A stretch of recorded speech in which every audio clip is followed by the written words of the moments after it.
Kalahari মরুভূমির বিস্তীর্ণ তার হৃদয়ে একটি জমকালো মরুদ্যান দ্বারা বিভক্ত। এর নদীর ধমনীগুলো বৃষ্টির সাথে ফুলে যায়, যা প্রচুর পরিমাণে বন্য প্রাণীকে আকর্ষণ করে। তবুও শুষ্ক মৌসুমের শেষের দিকে ৯৫% জল অদৃশ্য হয়ে গেছে। বন্যা ও খরার এই স্থানটিকে ওকাভাঙ্গো দ্বীপ বলা হয়। কি এই চরম প্রাকৃতিক ঘটনার কারণ? কোন কোন প্রাণী এই দ্বীপে বসবাস করে? ভয়ঙ্কর প্রাণীদের পাশাপাশি মানুষরা কিভাবে মিলেমিশে থাকে? তারা কি খেয়ে বেঁচে থাকে এবং কিভাবে বন্য প্রাণী শিকার করে? ভিডিও শুরুতে আপনি একটা লাইক দিয়ে রাখতে পারেন। কালাহারি মানে বরতৃষ্ণা। এটি বিশ্বের দ্বিতীয় বৃহত্তম মরুভূমি, যা ৯৩,০০০ বর্গ কিলোমিটারের বেশি জুড়ে বিস্তৃত। এটি বিশ্বের বৃহত্তম গেম রিজার্ভ এবং একটি ধাঁধার আবাসস্থল। এটি এমন একটি জায়গা যেখানে প্রতিদিন ৩০ মিলিয়ন লিটার জল ওকাভাঙ্গো নদী থেকে উপহ্রদ এবং লুকানো চ্যানেলগুলির গোলক ধাঁধা দিয়ে নিষ্কাশন করা হয়, যা ওকাভাঙ্গো ডেল্টা গঠন করে। সবুজ এই দ্বীপটি কানেকটিকেটের আয়তন ১৫,০০০ বর্গ কিলোমিটারের ও বেশি এলাকা জুড়ে রয়েছে। এটি বিশ্বের বৃহত্তম অভ্যন্তরীণ দ্বীপ, তবে এটি একটি অসঙ্গতিও বটে। শক্তিশালী ওকাভাঙ্গো নদীর জল কখনোই সমুদ্রে পৌঁছায় না, পরিবর্তে তারা কালাহারি মরুভূমির বালিতে চুষে যায় বা শুষ্ক বায়ুমণ্ডলে বাষ্প হয়ে যায়। বিশ্বের বৃহত্তম মরুভূমিগুলির একটি হৃদয়ে এই বিলাসবহুল সবুজ আশ্রয়স্থলটির অস্তিত্ব কিভাবে সম্ভব? ওকাভাঙ্গো দ্বীপ দুইটি চরমের গল্প, বন্যা এবং খরা। জানুয়ারি এবং ফেব্রুয়ারিতে উত্তরে অ্যাঙ্গোলান উচ্চভূমিতে বৃষ্টি ওকাভাঙ্গো নদীতে চলে যায়। এক মাসে জলের একটি বিশাল ঢেউ ১২০০ কিলোমিটার নদীতে নেমে আসে। পরবর্তী ৪ মাসে এটি দ্বীপ প্লাবিত করে। জল এখন জমিতে প্রাধান্য পেয়েছে, এক থেকে রেহাই নেই। সিংহ সাধারণত ভিজে যাওয়া এড়ায়, কিন্তু এখানে দ্বীপে তাদের অবশ্যই তাদের অঞ্চলে টহল দিতে এবং শিকারের সন্ধান করতে জলাভূমির মধ্য দিয়ে হেঁটে যেতে হবে। তাই ওকাভাঙ্গোর সিংহরা তাদের গভীরতম ভয়কে কাটিয়ে উঠতে শিখেছে এবং তাদের বাচ্চাদের গো শব্দ থেকে ভিজতে শিখিয়েছে। ডেল্টা ও লেসওয়ে এন্ট্রি লুপের বাড়ি। তারা জলাভূমিতে জীবনের জন্য বিশেষায়িত এবং সমৃদ্ধ জলের তৃণভূমিতে চরে। তারা অগভীর জলে বেড়ে ওঠা ঘাস পছন্দ করে এবং তাই তারা বার্ষিক বন্যা চক্রের ভাটা এবং প্রবাহের সাথে দ্বীপ জুড়ে অগ্রসর হয় এবং প্রত্যাহার করে। তারা শুকনো মাটিতে হায়না বা অন্য কুকুরের মতো হত্যাকারীদের ছাড়িয়ে যেতে পারে না, তাই শিকারীদের থেকে সুরক্ষা হিসেবে তারা হাঁটু গভীর জলে থাকে, তবে কখনো কখনো এমনকি জলাভূমি ও নিরাপদ নয়। অহংকার শিকারের সন্ধানে জলের মধ্য দিয়ে যায়, তারা একটি হত্যা করার দিকে মনোনিবেশ করে এবং যখন শিকারে সিংহ থাকে, ফ্রিলোডাররা কখনই পিছিয়ে থাকে না। একটি হায়না জলাভূমির দীর্ঘ ঘাসের উপর দিয়ে গর্বকে ছুঁড়ে ফেলেছে। একটি সহজ খাবারের আশায় এটি অনুসরণ করার সিদ্ধান্ত নেয়। সিংহরা লেসওয়ের এক দলের উপর ফোকাস করে, কিন্তু জলে জলাভূমি হরিণকে খুব দ্রুত এবং ধরতে অভিযোজিত করেছে। এবার হিংসারা খালি হাতে চলে যায়। জলাবদ্ধ জলাভূমিতে শিকার করা ব্যতিক্রমী দক্ষতার দাবি রাখে। মে মাসের প্রথম দিকে বন্যার জল যখন দ্বীপের কাছে আসে, তখন তারা ফ্যান হ্যান্ডেল নামক একটি প্রাকৃতিক গেটওয়ে দিয়ে পানেল হয়। জলপথের রাজা হল জলহস্তী দ্বারা দাবি করা একটি উপাধি। হিপ্পোরা সম্পূর্ণরূপে নিমজ্জিত হওয়ার জন্য যথেষ্ট গভীর স্থায়ী জলের উপর নির্ভরশীল। তাদের সংবেদনশীল ত্বক অন্যান্য স্তন্যপায়ী প্রাণীর তুলনায় অনেক বেশি দ্রুত জল হারায়, তাই জলহস্তীগুলোকে দিনের উত্তাপের সময় পানি শূন্যতা এবং অতিরিক্ত গরম হওয়া এড়াতে আবদ্ধ থাকতে হবে। কিন্তু জলহস্তী ভূমি গোলক ধাঁধার নেটওয়ার্কের মাধ্যমে ডেল্টার চারপাশে ভ্রমণ করতে পরিচালনা করে। আগাছা এবং ঘাসের মধ্য দিয়ে বিশাল প্রেমগুলিকে চালিত করে তারা হিপ্পো হাইওয়ে তৈরি করে। তারা নতুন জলপথ বুলডোজ করার সাথে সাথে তারা প্যানহ্যান্ডেল জল এবং মাছকে এক এলাকা থেকে অন্য অঞ্চলে ছড়িয়ে দিতে দেয়, আর এই হাজার হাজার মাছ অনেকের মুখে খাবার খায়। একটি সহজ ক্যাচ দ্বারা আকৃষ্ট আশেপাশের কালাহারি মরুভূমির তুলনায় বোতসোয়ানার এই ছোট অঞ্চলে দ্বিগুণ লোক বাস করে। এইসব মহিলাদের করতে হবে তাদের আউটস্কোপ অথবা তাদের হাজার হাজারে নেট করুন। তারা ঐতিহ্যবাহী মুকুরু খেনোতে এর অঞ্চলগুলি এর চ্যানেলগুলি নেভিগেট করে। স্থানীয় লোকেরা তাদের পুরো জীবনযাত্রাকে ফ্যানহ্যান্ডেল জলাভূমি এবং জলের পথের সাথে খাপ খাইয়ে নিতে শিখেছে। স্থানীয় হাম্বুকসু মহিলারা তীরে পড়ে থাকা নল কাটা, এগুলি শুকানো হয় এবং তারপরে সূক্ষ্মভাবে ঘর তৈরি এবং মেরামতের জন্য একসাথে বোনা হয়। বন্যার পানি পরিষ্কার রাখার জন্য উঁচু জমিতে বাড়ি তৈরি করা হয়। আকস্মিক বন্যা গ্রামগুলিকে ধ্বংস করতে পারে, এবং তাৎক্ষণিকভাবে লোকেদের দূরে সরিয়ে দিতে পারে, কিন্তু নদীর উঠানামাকারী হিংস্রতার জন্য একটি স্বাস্থ্যকর সম্মানের সাথে স্থানীয় লোকেরা এখানে উন্নতি করতে শিখেছে। ওকাভাঙ্গোর জল এই লোকদের বেঁচে থাকার জন্য প্রয়োজনীয় সমস্ত কিছু সরবরাহ করে এবং সমৃদ্ধ পরিবেশ প্রদান করে যেখানে বন্য প্রাণীরা বিকাশ লাভ করতে পারে।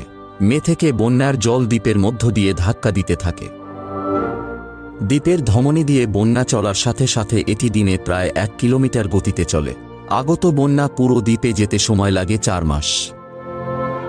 জল ঘন জলাভূমির গাছপালা ভেদ করতে লড়াই করে, তাই বন্যার জল আগস্ট পর্যন্ত দ্বীপের দক্ষিণ অংশে পৌঁছায় না। কিন্তু জিনিসগুলি খুব আলাদা ছিল। হাজার হাজার বছর আগে দ্বীপের জল আজকের তুলনায় অনেক বেশি প্রসারিত হয়েছিল। এমনকি তারা আজকের দ্বীপের 9 কিলোমিটার দক্ষিণ পূর্বে মাকগারিগাদি সল্ট প্যান পর্যন্ত পৌঁছেছে। তারা 1,5000 বর্গ কিলোমিটারের বেশি জুড়ে বিশ্বের বৃহত্তম লবণের ফ্ল্যাটগুলির মধ্যে একটি, এবং শুষ্ক মৌসুমে এখানে প্রায় কিছুই টিকে থাকতে পারে না। কিন্তু অত্যন্ত ভেজা বছরগুলিতে দ্বীপের জল এখনও কখনো কখনো বঠেটি নদী পর্যন্ত পৌঁছায়, যা প্যানেল কিনারা পর্যন্ত পৌঁছে যায়। কিন্তু দ্বীপের মূল্যবান পানি মাকগারিগাদি এলাকায় পৌঁছেছে প্রায় 2 দশক হয়ে গেছে। চিরকাল শুকিয়ে থাকাটাই ভাগ্যবান হয়। এবছর উত্তরাঞ্চলে বিশেষ করে বৃষ্টি হয়েছে। বাতাসে একটা পরিবর্তন আছে। পশুরা বঠেটি নদীর তলদেশের পার্শ্বের দিকে টানা হয় এবং হঠাৎ করেই জলের একটি ট্রিপ ধুলোমাটি ভিজিয়ে দেয়। বঠেটি নদীর শুষ্ক চ্যানেল দীর্ঘ শেষের দিকে প্লাবিত হচ্ছে। ওকাভাঙ্গোর বন্যার পানির মাত্র 2% দ্বীপের সুদূর প্রান্তে এই নদীর দলটিকে আবারও পূরণ করতে পেরেছে। হাতিরা কয়েক কিলোমিটার দূরে জলের ঘ্রাণ নিয়েছে এবং দীর্ঘ শুষ্কতম মৌসুমে বেঁচে থাকার পরে তারা উদযাপন করার মতো অনুভব করে। জেলেরা যারা বটে নদীর তীরে বসবাস করত তারা সরে যেতে বাধ্য হয়েছিল বা অনাহারের মুখোমুখি হয়েছিল। এখন তারা ফিরে এসেছে। আগত বন্যার জল দ্বীপের দক্ষিণে শুকানো জমির তিস্তা নিবারণ করে। জীবন অবশেষে মাকগারিগাদি পানের আশেপাশের অঞ্চল ফিরে আসে, তবে এই প্রতিকার স্বল্পস্থায়ী হবে। শিগগিরই এই মূল্যবান ভেজা মাটিতে অদৃশ্য হয়ে যাবে বা অদম্য সূর্যের মুখে বাষ্প হয়ে যাবে। কিন্তু আপাতত বন্যা অব্যাহত রয়েছে এবং দ্বীপের প্রাণকেন্দ্রে বন্যপ্রাণী সমৃদ্ধ হচ্ছে। এই সবুজ জলাভূমিতে কালাহারির কেন্দ্রস্থলে অসম্ভাব্য বাসিন্দাদের জন্য একটি বাড়ি সরবরাহ করে। এই নকরবিহীন ওটার দ্বীপ জলাভূমিতে খাবারের জন্য শিকার করে। কাকড়া, ব্যাঙ, মাছ, এমনকি সাপ এবং জলপাখি মেনুতে রয়েছে। এর শরীর দীর্ঘ এবং সুবিন্যস্ত, শক্তিশালী পিছনের পা দ্বারা চালিত। এটির চ্যাপ্টা লেজ রাডার হিসেবে ব্যবহৃত হয়, যা এই উটটারকে একটি দ্রুত এবং ভয়ঙ্কর শিকারী করে তোলে। এই নখরহীন স্পরকাতর হাতগুলি অনুসন্ধান এবং আঁকড়ে ধরার জন্য আদর্শ, এবং এর শক্তিশালী দাঁত শক্ত শরীরের বর্মকে চূর্ণ করতে পারে। যদিও জল ঘোলাটে, তবু ওটারের সংবেদনশীল এবং অনুসন্ধানকারী হাতগুলি সহজেই কাকটা খুঁজে পেতে পারে। মাছ যদিও ধারা কঠিন, ওটার অবশ্যই স্পর্শের চেয়ে দৃষ্টি ধারা তাদের শিকার করবে। এই ক্যাকটিসের দ্রুত পালানোর কৌশল একটি কঠিন ক্যাচ করে তোলে, কিন্তু একবার ধরা পড়লে উটটারের হাতের রুক্ষ চামড়া পিচ্ছিল মাছ দূরে যেতে পারে না। তার ভরাট খাওয়ার পর ওটার তার নোংরা আবরণ শুকানোর জন্য লম্বা ঘাসে রোল করে। দ্বীপের জীবনের সবকিছুই ভেজা চারপাশে ঘুরে। বন্যা মৌসুমীর উচ্চতায় জলের চাদর সমতলের বেশিরভাগ অংশকে ঢেকে দেয়। এই বিশাল অগভীর রাতটি আক্ষরিক অর্থে লক্ষ লক্ষ ছোট দ্বীপের সাথে বিরাম চিহ্নিত। এগুলি সমস্ত আকার এবং আকারের এবং গাছের বৃদ্ধিকে সমর্থন করার জন্য আগাছার বিছানা এবং প্লাবন সমভূমির উপরে যথেষ্ট উঁচুতে উঠে, এবং এখানেই অনেক স্থানীয় প্রাণী অবিরাম জল থেকে আশ্রয় চায়। এই দ্বীপগুলির প্রায় 70% টিম টিপি হিসেবে শুরু হয়েছিল। গাছ এবং অন্যান্য গাছপালা মাটির উপনিবেশ স্থাপন করে, এবং ধীরে ধীরে দ্বীপে ক্রমবর্ধমান ডিবিগুলি ঘোলা জল থেকে আরও বেশি করে জমা হয়। এই পুরনো তিমির ডিবি হয়তো এই দ্বীপের ভিত্তি ছিল। এখন এর আদি বাসিন্দাদের দ্বারা পরিত্যক্ত, এটি একদল ব্যান্ডেড মঙ্গুসদের জন্য স্বাগত আশ্রয়। এই সমবেত প্রাণীগুলি 70 জন সদস্য পর্যন্ত পরিবারে বাস করে একটি পরিত্যক্ত তিমির ডিবি পুরনো উপজাতির জন্য একটি আদর্শ আস্তানা তৈরি করে। মঙ্গুস ছোট দলে খাবারের সন্ধান করে পাতার আবর্জনা কুঁড়ে বা গাছের ছালের নিচে সুস্বাদু মোরসেল খুঁজে। ব্যান্ডের কিছু দল চিতাবাঘের কাছিমের উপর হোঁচট খায়। মঙ্গুস খুব জিজ্ঞাসু এবং এই কচ্ছপটি পুঙ্খানুপুঙ্খভাবে তদন্ত করা হয়। এটি ভোজ্য বলে মনে হয় না, বা মঙ্গুসদের কৌতুকপূর্ণ অনুসন্ধানে প্রতিক্রিয়া জানাতে ইচ্ছুক বলে মনে হয় না, তাই অবশেষে তারা তাদের সন্ধান ত্যাগ করে। মার্কিন পোস্ট হিসেবে ব্যবহার করার অসম্মান ভোগ করার পরে কচ্ছপটি তার কোলস থেকে অস্থায়ীভাবে বেরিয়ে আসে এবং তার পথে চলতে থাকে। ব্যান্ডটি ইম্পালের চারণকারী একটি ছোট পাল জুড়ে আসে। তারা তাদের পাশে থাকার এবং চড়ানোর সিদ্ধান্ত নেয়। মঙ্গুরা প্রায় চারণ পাল বা এমনকি বেবুনের সৈন্যদের সংঘ খোঁজে। সম্ভাব্য শিকারীদের সন্ধানে আরও বেশি নজর তাদের আরও স্বাচ্ছন্দ্যপূর্ণ খাবার দেয়, কিন্তু তারা কখনোই তাদের প্রহরকে খুব বেশি দিন শিথিল করতে পারে না। ক্ষুধার্ত হত্যাকারীরা সর্বত্র লুকিয়ে থাকে। একটি অসতর্ক মুহূর্ত, দ্রুত ধাক্কাধাক্কি, এবং এই মঙ্গুসটি চিতাবাঘের বিশ্বব্য শিকারের দক্ষতার কাছে হেরে গেছে। কিন্তু এই দুর্ভাগ্য সত্ত্বেও দ্বীপের মঙ্গুসদের জীবন তার জীবন খারাপ অঞ্চলে বিতাড়িতদের তুলনায় সহজ। মাত্র কয়েক কিলোমিটার দূরে কালাহারির শুকনো তুলি দখল করে নেয়। জল দ্রুত একটি বিরল বিলাসিতা হয়ে ওঠে। দ্বীপের মৌসুমি ভাটা ও প্রবাহ সত্ত্বেও এখানে প্রায় সব সময় গরম এবং শুষ্ক থাকে। জীবন হল শুষ্ক তাপের বিরুদ্ধে বেঁচে থাকার একটি অবিরাম সংগ্রাম। গ্রীষ্মের তাপমাত্রা 4-5 সেলসিয়াস এ পৌঁছাতে পারে। জল নির্ভর জলহস্তিগুলির মতো ডেল্টা প্রাণীরা এই গরম শুষ্ক অবস্থা সহ্য করতে পারে না, তাই সাবানা প্রাণী তাদের জায়গা নেয়। কিন্তু মানুষ দ্বীপের বাইরেও বেঁচে থাকার উপায় খুঁজে পেয়েছে। এরাই বুশম্যান। এই শুষ্ক চরম মরুভূমিতে তাদের সাফল্যের রহস্য হল প্রজন্ম থেকে প্রজন্মে মূল জ্ঞানের প্রেরণা। এটি বিস্তৃত নাচ, আচার এবং গল্প ব্যবহার করে করা হয়, এবং তাই জীবন রক্ষাকারী জ্ঞান এবং অভিজ্ঞতা পরবর্তী প্রজন্মের কাছে প্রেরণ করা হয়। শিশুরা তাদের বড়দের পর্যবেক্ষণ করে শিখে এবং যত তাড়াতাড়ি সম্ভব পাঠ শুরু করে। গ্রামের এই প্রবীণ জানেন কিভাবে এই মারাত্মক বিচ্ছুকে সামলাতে হয়। শিশুটি মনোযোগ দেয়, তার জীবন এই জ্ঞানের উপর নির্ভর করতে পারে। বিষাক্ত পোকামাকড় এবং মারাত্মক প্রাণীরা বেঁচে থাকার জন্য বুশম্যান এর দৈনন্দিন সংগ্রামের অংশ। খাবার খোঁজা হল অন্য গুরুত্বপূর্ণ পাঠ। ছেলেদের পুরুষদের শিকার করতে শেখানো হয়। বেশিরভাগ দক্ষতা শিকারের গল্পের নাটকীয় পুনর্বিন্যাসের মাধ্যমে পাশ করা হয়। এই শিশুরা মারাত্মক অস্ত্র হিসেবে লাঠি নিক্ষেপের অনুশীলন করছে। একবার তারা নিশানা এবং নিক্ষেপের শিল্পে দক্ষতা অর্জন করলে তারা অন্যান্য অস্ত্রের একটি পরিসর স্নাতক হবে, তবে সরাসরি অভিজ্ঞতার কোনো বিকল্প নেই। বুশম্যানদের বেঁচে থাকার জন্য শিকার করা খুবই গুরুত্বপূর্ণ। তারা পায়ে হেঁটে ট্র্যাক করে। ধৈর্য এবং সহনশীলতা হল ডাটা শিকারের প্রয়োজন। ধনুক এবং তীর তাদের পছন্দের অস্ত্র। এই অস্ত্রগুলির জন্য ব্যতিক্রমী শিকার করার ক্ষমতা প্রয়োজন। বুশম্যানদের একটি মারাত্মক আঘাত অর্জনের জন্য তাদের শিকারের 2-5 মিটারের মধ্যে যেতে হবে, কিন্তু একটি গোপন অস্ত্র দ্বারা তাদের হত্যার সম্ভাবনা বেড়ে যায়। তার হাজার হাজার বছর ধরে বিষাক্ত বিশেষজ্ঞ এবং তাদের তীরের টিপ দেওয়ার জন্য একটি সম্পূর্ণ পরিসর তৈরি করে। একবার আঘাত করলে বিষ কার্যকর হতে কয়েক ঘন্টা বা এমনকি দিনও লাগতে পারে, কিন্তু মৃত্যু অনিবার্য। হাজার হাজার বছর ধরে কালাহারি বুশম্যানের বাড়ি এবং সময়ের মধ্যে তারা এই খরা কবলিত ভূমি থেকে সর্বাধিক পেতে তাদের অসাধারণ ক্ষমতাকে পরিমার্জিত করেছে। তারা বছরের শেষ পর্যন্ত যথেষ্ট জল আনার জন্য সংক্ষিপ্ত বর্ষাকালের নির্ভর করতে শিখেছে। বেঁচে থাকার জন্য জ্ঞান, অধ্যাবসায় এবং প্রস্তুতি লাগে। তারা প্রায়শই সবচেয়ে অসম্ভব জায়গায় খাবার এবং জল কোথায় পাওয়া যায় তা জানে। দিমুলের রসালো তন্তুগুলি জলের একটি চমৎকার উৎস এবং এটি কয়েক বছর ধরে ব্যবহার করা যেতে পারে। ব্যবহারের পরে স্থাপন করে পুনরুৎপাদন করার সময় আছে। কিন্তু প্রাণীরাও এই ভূগর্ভস্থ জলের ভাণ্ডার সম্পর্কে জানে, তাই সংঘর্ষ এড়াতে বুশম্যান একটি পরিচিত দিমুল জলের উৎসগুলিকে কাঁটাযুক্ত বাবলা শাখা দিয়ে রক্ষা করে, যাতে তাদের আক্রমণ করা বন্ধ হয়। বন্য গ্রীষ্মের তরমুজগুলিও বুশম্যান ডায়েটের একটি গুরুত্বপূর্ণ অংশ। খাবার তৈরির জন্য বীজগুলোকে ভাজা এবং চূর্ণ করা হয় এবং পানীয় তৈরির জন্য মাংস সিদ্ধ করা হয়, কিন্তু যখন অন্যান্য সমস্ত জলের উৎস নিঃশ্বাস হয়ে যায় তখন সর্বদা সম্পদশালী বুশম্যানের একটি শেষ মজুদ থাকে। সংক্ষিপ্ত বর্ষাকালে তারা জল সংগ্রহ করে এবং উট পাখির ডিমের খোসায় ভূগর্ভে সংরক্ষণ করে।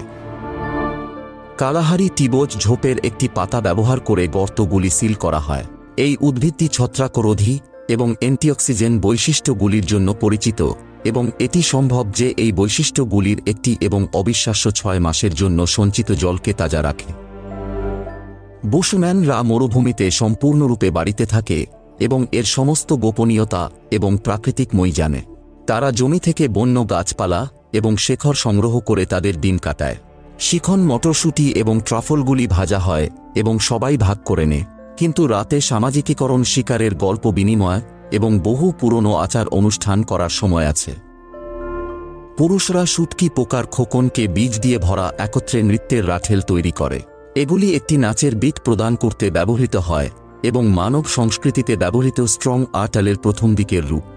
এটি তাদের সমৃদ্ধ ইতিহাস এবং ভূমি সম্পর্কে গভীর উপলব্ধি, যা নিষিদ্ধ কালাহারি মরুভূমির দ্বারা উত্থাপিত চ্যালেঞ্জ সত্ত্বেও এখানে বুশম্যানদের অব্যাহত টিকে থাকতে সক্ষম করেছে। আগস্টের শেষের দিকে দ্বীপের হৃদয়ে এখনও প্রচুর জল রয়েছে, কবে কালাহারি শুষ্ক মৌসুম পুরো দমে চলছে। জল দুষ্প্রাপ্য হয়ে যায় বুশম্যানের মতো এখানকার প্রাণীদের এই ধুলোময় আড়াআড়ি জলের তীব্র অভাবের সাথে মানিয়ে নিতে শিখতে হয়েছে। জীবনদানকারী বৃষ্টি অন্তত অক্টোবরের মাঝামাঝি পর্যন্ত আসবে না। জমি ক্রমবর্ধমান গরম এবং ধুলোময় হয়ে উঠলে খরা তার প্রথম শিকার দাবি করে। তরুণ, দুর্বল এবং বয়স্করা সবচেয়ে বেশি ঝুঁকির মধ্যে রয়েছে, কিন্তু তাদের মৃত্যু অঞ্চলের মেথরদের জন্য খাদ্যের স্থির সরবরাহ করে।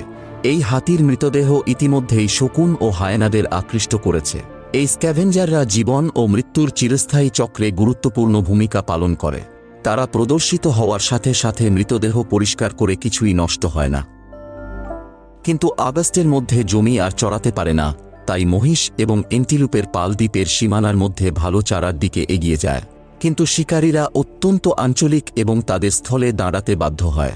এই প্রান্তিক অঞ্চলের সিংহরা পর্যাপ্ত খাবার খুঁজে পেতে হিমশিম খাচ্ছে এবং এই এলাকার শেষ অবশিষ্ট মহিষের পালগুলির মধ্যে একটি। তাই শিকারীরা তাদের প্রতিনিয়ত ডাটা মেরে বেড়ায়। একসাথে কাজ করে তারা যতটা সম্ভব তাদের শিকারের কাছাকাছি লুকিয়ে থাকে। তারা তাদের শিকারকে দীর্ঘ দূরত্বে চালানোর জন্য ডিজাইন করা হয়নি, তাই তাদের লক্ষ্যের ৩-০ মিনিটের মধ্যে যেতে হবে। বাফেলো একটি শক্তিশালী শত্রু, ওজন ৯০০ কিলো পর্যন্ত। তারা শিংগুলির একটি বিশাল সেট দিয়ে সজ্জিত এবং এই শক্তিশালী বিড়ালগুলির ছোট কাজ করতে পারে।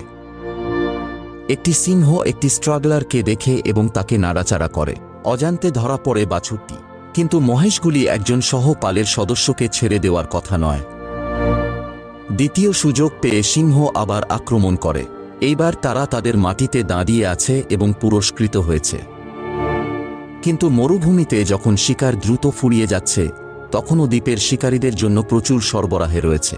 সেপ্টেম্বরের মধ্যে শুষ্ক মৌসুমে কালাহারিতে শক্ত আঁকড়ে ধরে। মাত্র কয়েক মাইল দূরে দ্বীপের চ্যানেল এবং জলের গর্তগুলি এখনও জল ধরে রাখে এবং যত বেশি সংখ্যক প্রাণী এখানে ঝাঁকে ঝাঁকে আসে, স্থানীয় শিকারীরা উপলব্ধ শিকারের পছন্দের জন্য নষ্ট হয়ে যায়। এই শিকারীদের মধ্যে একটি হল সার্ভাল বিড়াল। সিংহের এই ঘনিষ্ঠ আত্মীয়রা ভালো অভিযোজিত শিকারী। ব্যতিক্রমী শ্রবণ শক্তি তাদের শিকারে বাড়িতে যেতে সাহায্য করে। চোখ বন্ধ করে তাদের শিকারের সামান্যতম আওয়াজ শুনতে পায়। তাদের আনুপাতিকভাবে বিড়ালের বিশ্বের দীর্ঘতম পা রয়েছে। এর অর্থ হল তারা লম্বা ঘাসের মধ্য দিয়ে সহজেই লুকাতে পারে এবং প্রতি ঘন্টায় ৮০ কিলোমিটার পর্যন্ত চিত্তাকর্ষক গতিতে পৌঁছাতে পারে এবং এর অতি দীর্ঘ এটিকে উচ্চ গাছপালা দেখতে দেয়। তবে সবচেয়ে অবিশ্বাস্য, সার্ভালরা দাঁড়িয়ে থেকে শুরু করে ৫ মিটার উঁচু এবং ৬ মিটার পর্যন্ত চমকপ্রদ লাফ দিতে পারে। আঘাত তাদের শিকারকে স্তব্ধ করতে বা এমনকি মেরে ফেলার জন্য যথেষ্ট শক্তিসহ লক্ষ্যে অবিকল অবতরণ করে। ৫০% বেশি সাফল্যের হার সহ সার্ভালগুলি সমস্ত বিড়ালের মধ্যে সবচেয়ে দক্ষ হত্যাকারী এবং ইঁদুরগুলি তাদের মেনুতে একমাত্র খাবার নয়। তাদের দর্শনীয় লাফালাফি পাখিদের সরাসরি বাতাস থেকে তুলে নেওয়ার জন্য আদর্শ, কিন্তু একটি ক্যাচ খাবারের নিশ্চয়তা দেয় না। একটি দ্বিতীয় চারবাল শিকারীর সাফল্যের সাক্ষী হয়েছে এবং একটি বিনামূল্যের খাবার ছিনিয়ে নেয়ার অভিপ্রায়। কিন্তু এই ফ্রি লোডারটি চিবানোর চেয়ে বেশি কামড় দিয়েছে। অবশেষে সে পরাজয় স্বীকার করতে বাধ্য হয়। অবশেষে সে বিজয়ী। মূল বিষয়ের আজকের পর্ব এখানেই সমাপ্ত করলাম। ভিডিওটি আপনার কেমন লেগেছে অবশ্যই জানাতে ভুলবেন না। ভিডিওটি যদি আপনাদের বিন্দুমাত্র ভালো লেগে থাকে তাহলে একটা লাইক দিয়ে সাবস্ক্রাইব করে পাশে থাকা বেল আইকনে ক্লিক করুন, যাতে করে আমাদের পরবর্তী ভিডিও পাবলিশ হলে সর্বপ্রথম নোটিফিকেশন যায় আপনার কাছে। পরের ভিডিও কি নিয়ে হবে আপনার পছন্দের টপিক কমেন্টে জানাতে পারেন।